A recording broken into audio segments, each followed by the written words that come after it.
성경을 읽어보면 모든 메시지가 구약 성경은 오실 메시아를 말씀하고 있고 신약 성경은 오신 메시아를 말씀하고 있고 그 메시아가 우리의 모든 죄를 짊어지시고 십자가에 죽으셨다가 사흘 만에 부활하셨다. 그리고 그 예수 그리스도를 영접하여 믿는 자는 그리스도와 연합하여 함께 죽었다가 산다라고 하는 부활을 선포하고 있으며 요한계시록은 그 주님께서 다시 오실 것을 말씀하고 있는 것을 계속하여 말씀하고 있습니다. 그러니까 모든 성경의 핵심 메시지가 그리스도인 거예요. 예수 그리스도. 그분의 십자가의 대속의 죽음과 부활을 말씀하고 있고 그걸 믿는 자는 영생을 얻는다. 천국 백성 된다고 하는 것이 복음의 핵심이라는 것입니다. 그리고 놀랍게도 주님께서도 누누이 말씀하시기를 너도 나와 함께 부활할 것이다 라고 말씀하고 계시다는 사실입니다. 요한복음 5장 28절과 29절의 말씀을 우리 같이 한번 보겠습니다. 시작. 이를 놀랍게 여기지 말라. 무덤 속에 있는 자가 다 그의 음성을 들을 때가 오나니 선한 일을 행한 자는 생명의 부활로 악한 일을 행한 자는 심판의 부활로 나오리라. 아멘.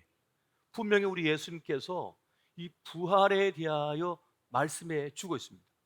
그렇다면 우리가 예수님을 믿는다면 예수님의 그 중요한 말씀을 다 믿어야지. 내 이성과 상식으로 좋으면 믿고 내 이성과 상식으로 도저히 납득할 수 없으면 믿지 않는다. 이 얼마나 말도 되지 않은 신앙이며 믿음입니까? 예수님을 믿는다 하면 나는 길이요 진리요 생명이라 하였으니 그 주님을 끝까지 믿어야지. 그저 자기 생각에 납득이 되면 믿고 납득이 되지 않으면 안 믿는다? 이것은 제대로 믿는 것도 아니고 진정한 신앙의 모습도 아니라고 하는 사실입니다. 생명의 부활이 있고 심판의 부활이 있다라고 하는 이 말씀이 얼마나 위로가 되는지요.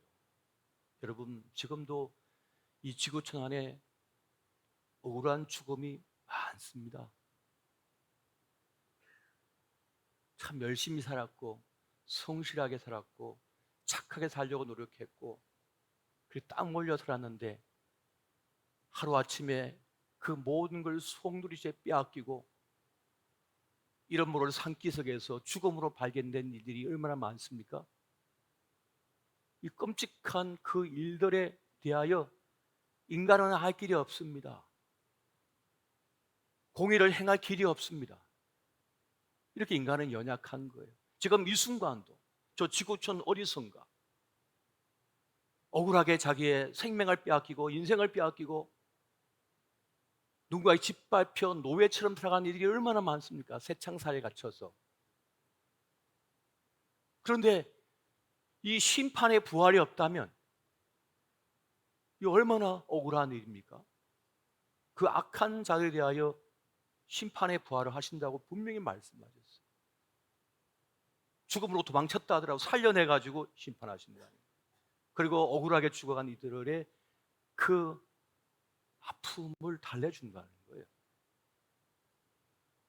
이것처럼 생명의 부활, 심판의 부활이 있다고 분명히 주님께서 말씀하셨다는 사실입니다. 그리고 신약 성경의 대부분을 쓴 사도 바울도 이 부활에 대하여 분명하게 말씀해 주고 있습니다. 고린도전서 15장 51절부터 54절까지 말씀 우리 한 절씩 저와 여러분이 읽고 마지막 절 같이 보겠습니다. 보라, 내가 너희에게 비밀을 말하노니 우리가 다 잠잘 것이 아니요 마지막 나팔에 순식간에 훈련이 다 변화되리니 나팔 소리가 나매 죽은 자들이 썩지 아니할 것으로 다시 살아나고 우리도 변화되리라. 이 썩을 것이 반드시 썩지 아니할 것을 입겠고 이 죽을 것이 죽지 아니함을 입으리로다. 이 썩을 것이 썩지 아니함을 입고 이 죽을 것이 죽지 아니함을 입을 때에는 사망을 삼키고 이기리라고 기록된 말씀이 이루어지리라. 아멘.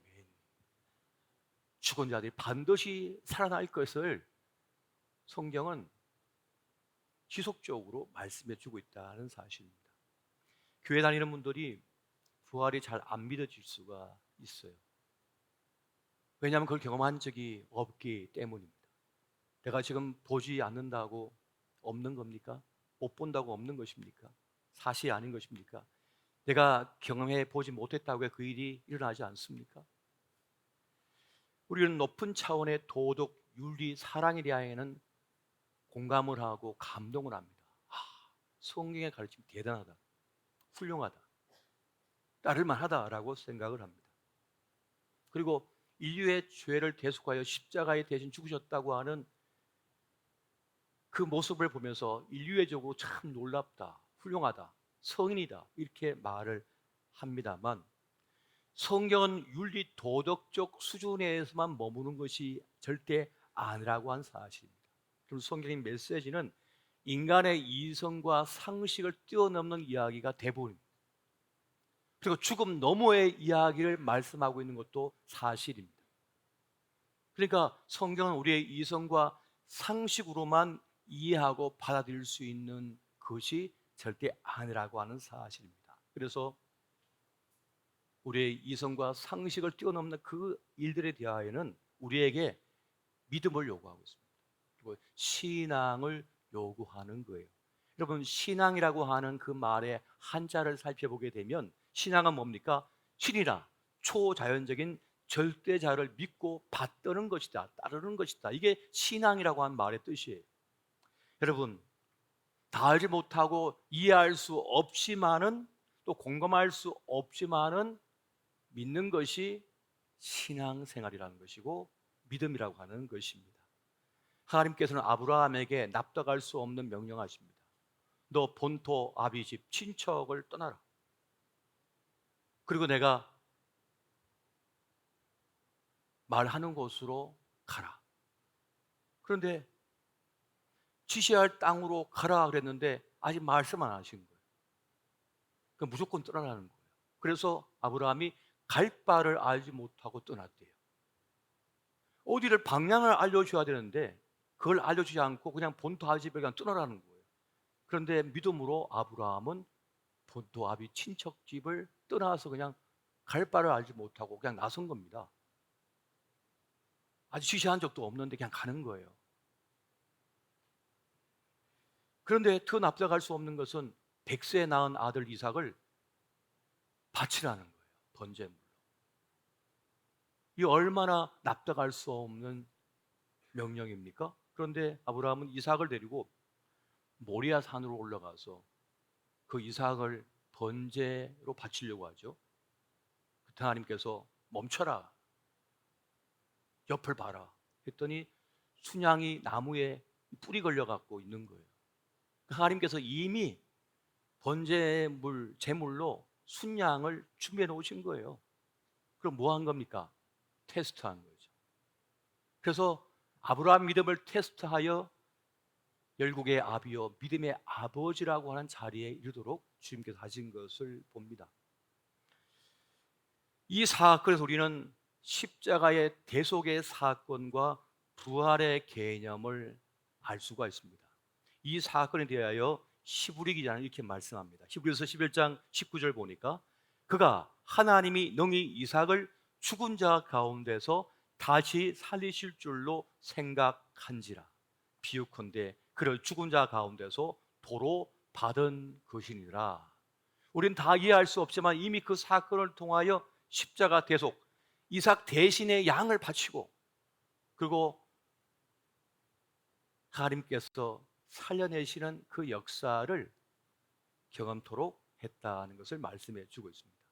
오늘 우리가 부활절을 맞이해서 다시 부활해야 될 것, 다시 살려내야 할 것이 있다면 우리의 부활신앙입니다.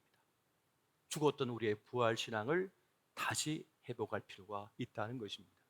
여러분, 부활신앙이 없으면요 신앙생활이 힘이 없어요. 능력이 나타나지 않고 아무짝에도 쓸 데가 없습니다.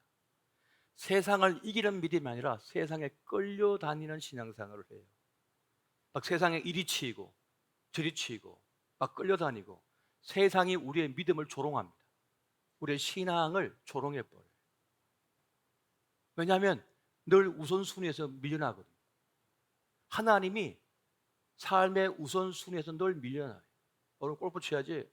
우리 술 한잔 해야지. 아, 우리 중요한 모임 있잖아. 아, 알았어. 내가 목사님한테 딴 데 가서 얘기할게. 중요한 일 있다고 얘기할게. 늘 우선순위에 밀려나는 거예요. 그러니 안 믿는 사람들이 볼 때 그 신앙이라고 하는 것이 아무것도 아니에요. 모래알같이 그냥 다 흩어지는 거예요. 아무 짝에도 쓸모없는 거예요. 그러니 그 부활의 역사, 그 신앙의 능력, 믿음의 역사가 나타나지 않는 거예요. 17세기 영국의 신학자 리차드 벅스트가 복음에 대해서 이렇게 말을 합니다. 복음이란 죽어가는 자가 죽어가는 자에게 전하는 생명의 말씀이다. 죽어가는 자라고 하는 말에 아무도 이의를 제기할 수 없을 것입니다. 우리 모두는 지금 죽어가고 있기 때문에 그렇습니다. 이 땅에 태어난 모든 생명은 죽어가고 있습니다. 여러분, 당장 죽어간 자에게 정치 얘기한다면 무슨 소용이 있어요? 아, 대통령이 말이야, 뭐 도지사가 말이야, 뭔 소용이 있어? 내가 죽어가는데. 아파트를 사는 애 말이야, 뭔 소용이 있습니까? 지금 죽어가는데. 무슨 공부가, 무슨 자격증이 뭔 소용이 있습니까? 죽어가는데. 죽어가는 이 앞에서는 아무짝에도 쓸모없는 이야기들인 것입니다. 그런데 성경은 이 죽음의 문제를 정면으로 도전하고 그걸 직접적으로 다루고 있는 것을 보게 됩니다. 이 땅에서 잘 살고 못 살고의 문제를 넘어서서 바로 죽음과 부활, 영원한 생명의 문제를 다루고 있으며 말씀하고 있는 것이 바로 성경이라고 하는 사실입니다. 우리가 알고 있는 나사로, 마리아와 마르다 그 오빠인 나사로의 죽었다가 살아난 그 소생의 사건도 사실은 예수님의 부활과는 다른 것입니다. 나사로는 다시 살아났지만, 소생했지만은 나이대로 죽든지 병들어 죽었습니다. 그런데 예수님의 부활은 뭡니까? 안 죽어요. 영원히 사는 거예요. 영원히 사는 생명이 된 겁니다. 그러니까 나사로와 같은 부활이 아니라는 거예요. 예수님의 부활. 주님께서 알려주신 부활은 그런 것이 전혀 아니라는 것입니다. 공간 제약이 없고 먹을 필요가 없어. 완전 부활체가 되는, 우리가 경험해 보지 못한 그러한 존재로서의 부활을 말씀하고 있다는 것입니다. 예수님의 부활 사건 이후 그 도망쳤던 제자들과 수많은 그리스도인들이 다 이제 예수님의 부활을 증언하는 증인들이 되었습니다. 다른 걸 전하지 않았어요. 예수님이 부활하셨다, 이것을 선포하며 살아갔습니다. 그게 뭐라 합니까? 우리는 예수님을 따랐다. 우리는 예수님의 십자가 죽음을 보았다. 근데 우리는 예수님의 부활하신 그 모습을 보았다. 직접 만져봤다. 그분이 부활 승천하셨다. 그래서 그들은 그걸 전했던 거예요. 죽음조차 두려워하지 않는 확신을 가지고 지냈습니다. 어떻게 가능한 것입니까? 주님의 죽으심을 보았고 살아나심을 보았고 직접 만져봤거든요. 그리고 주님께서 말씀하셨거든요. 너도 나와 같이 부활할 것이다. 그렇기 때문에 전혀 의심하지 않고 초대교회 교인들은 부활을 전하는 삶을 살았다는 것입니다. 여러분, 성경 어느 곳에도 관념적인 부활을 말씀하는 거 없습니다. 참으로 부활하는 것을 말씀하고 있다는 것이죠. 그래서 타협하지 않아요. 절대 타협하지 않아요. 그래서 오늘날 얼마나 많은 신학자들이, 얼마나 많은 교회들이 그 부활을 믿지 못해서 다른 식으로 부활을 설명하면서 세상과 타협하는 말을 하고 있습니까? 그래서 교회가 힘이 없는 것이에요. 겁을 집어먹는 것이죠. 여러분, 고린도전서 15장 1절부터 8절까지 12절부터 15절까지 말씀을 우리 한 절씩 한번 보겠습니다. 매우 중요한 말씀이니 오늘은 성경을 좀 읽겠습니다.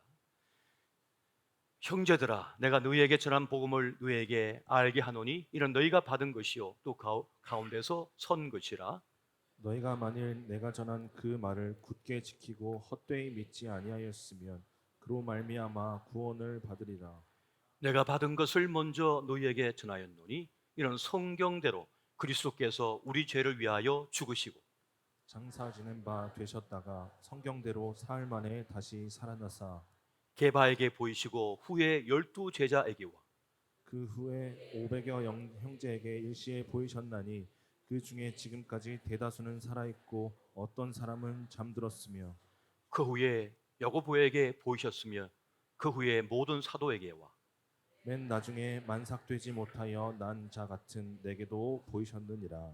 12절입니다. 그리스도께서 죽은 자 가운데서 다시 살아나셨다 전파되었거늘 너희 중에서 어떤 사람들은 어찌하여 죽은 자 가운데서 부활이 없다 하느냐. 만일 죽은 자의 부활이 없으면 그리스도도 다시 살아나지 못하셨으리라. 그리스도께서 만일 다시 살아나지 못하셨으면 우리가 전파하는 것도 헛것이요 또 너희 믿음도 헛것이며 또 우리가 하나님의 거짓 증인으로 발견되리니 우리가 하나님이 그리스도를 다시 살리셨다고 증언하셨습니다. 만일 죽은 자가 다시 살아난 일이 없으면 하나님이 그리스도를 다시 살리지 아니하셨으리라. 아멘. 초대교회의 모든 가르침이 부활이었던 거예요. 예수 그리스도께서 부활하셨다. 마찬가지로 우리도 주님과 연합된 자이기 때문에 부활한다. 이것이 주된 메시지였고 가르침이었다는 사실을 지금 말씀해 주고 있다는 것입니다.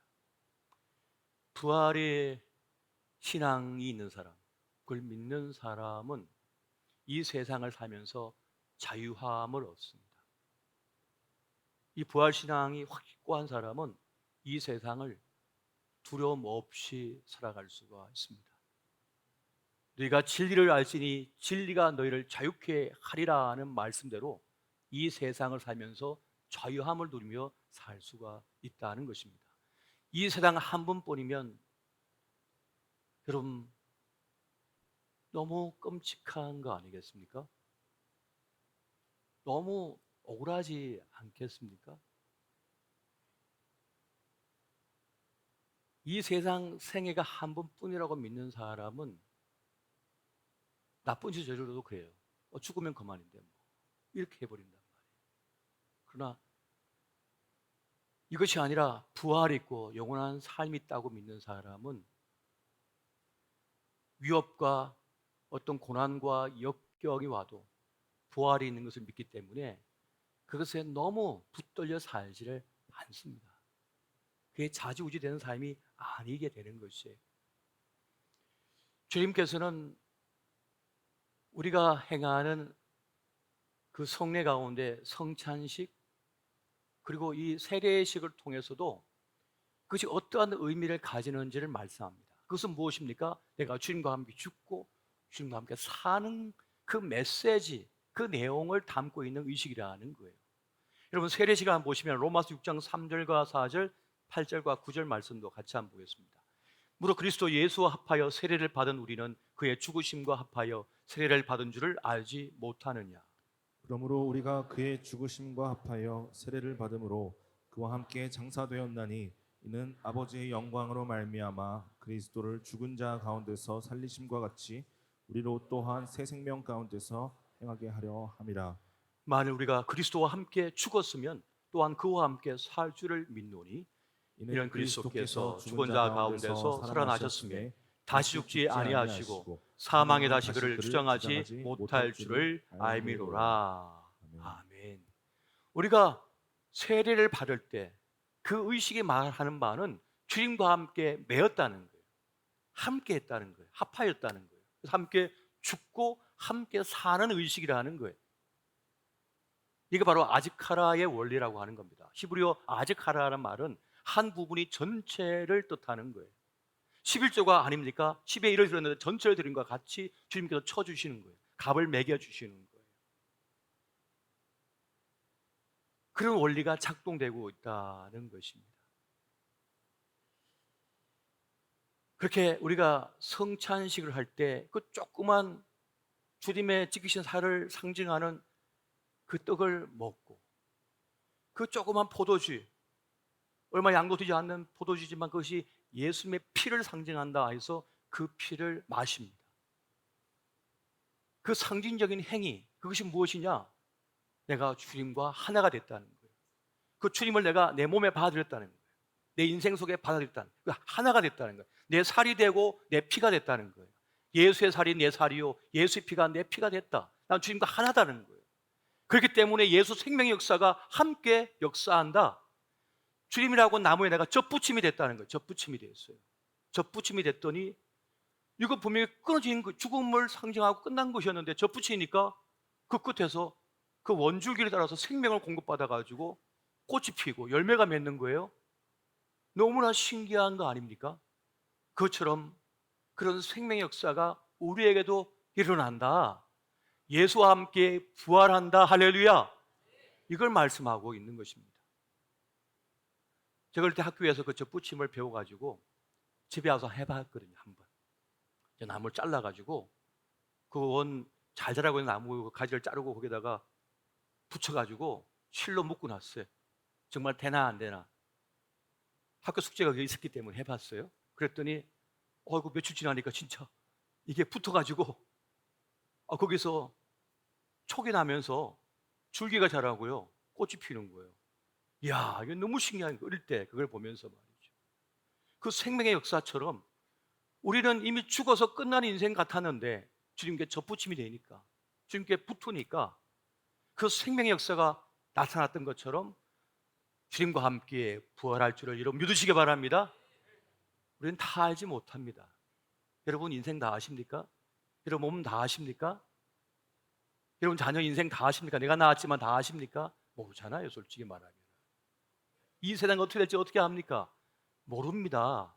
모른다고 안 일어납니까? 없는 겁니까? 우리가 교만해졌습니다. 조금 과학이 발전하고 의학이 발전하니까 너무 교만해졌어요. 보이저 1호와 2호를 그걸 보내가지고 54년입니까? 태양계 끝가를 다 뒤져봤는데 어느 별에도 생명이 없는데 지구에만 있는 거예요. 그런데 그 너머에 뭐가 있는지 아직 몰라. 우주를 다 합니까? 모른다니까요. 오늘 예수 그리스도 구원의 하나님, 창세기에 우주를 창조하시고 말씀 우주를 창조하시고 인간을 창조하셨다. 빛을 창조하셨다. 우리는 그걸 그냥 신화처럼 생각하고 있지만 과연 그럴까요? 제 안 믿는 친구들이, 워낙 안 믿는 친구가 많으니까 제 주변에는 걔가 물어보는 거예요. 제 목사 정말 부활이 있어? 천국이 있어? 그러는 거예요. 그 친구가 저와 함께 고등학교 때 처음 전도받아 교회 나간 친구거든요. 그래서 저는 계속 교회 나와서 목사가 됐고 그 친구는 세상에 지금 떠돌고 있어요. 참 안타까운 삶을 살고 있습니다. 그래서 제가 늘 얘기할 때 천재를 얘기할 때 그 친구를 얘기하거든요. 한 번만 싹 보면 수학물을 다 풀어버릴 정도로 천재예요. 저는 아무리 공부해도 수학이 풀어지지 않더라고요, 이 문제가. 그 장기를 그 친구하고 몇백 번 도는 것 같은데 한 번도 못 이겼어요. 바둑도 써봤는데 한 번도 이긴 적이 없어요. 수가 다 보이나 봐요. 그런데 지금은 너무 고통스러운 삶을 살고 있습니다. 자기 머리로만 의지하며 살면서. 정말 있어? 그럴 때 있지. 그래서 제가 했어요.